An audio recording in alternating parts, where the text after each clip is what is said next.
For me, the fire circle space is a way to grow and develop myself so that I can be a better leader outside of the virtual space. In the physical community that I have, as well as incorporate, we live in a digital world now. Like, we can have best friends overseas. We can talk to people. If they lived on the moon, we can talk to people who lived on the moon right now. And I say all of that because I want to live in that kind of world, right? A world without borders, so to speak. And I've gotten to taste that, I've gotten to go on this bike ride and stay with people that I had only known virtually.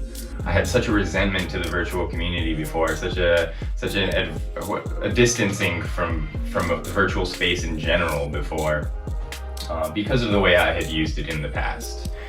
And to have developed this new relationship with it and utilizing technology as a tool, like, it just makes so much sense to connect with people that resonate. Mm-hmm. So the men in the space, in the fire circle space, to me, are all men who are there to grow in their leadership and to grow in their purpose.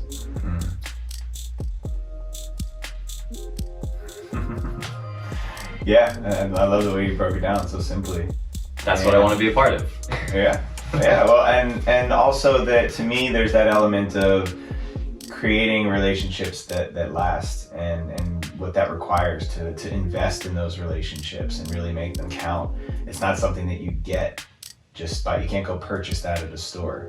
You have to water it, right? It's like a plant. It's like a succulent, that requires consistent conditions over time for it really to mature and grow. And even succulents, right? They only flower like once a year, and it takes so much energy for that plant to do that. But relationships, in my opinion, are more like that. They don't just pop up and spring out of the ground really quickly because we want them to, like weeds, right? Our relationships are not like weeds.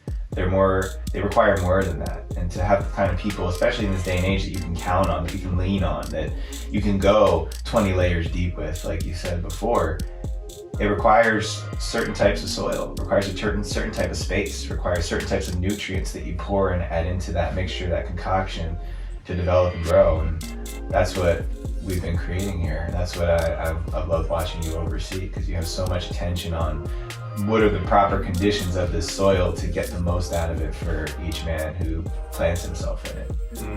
Thank you. Yeah.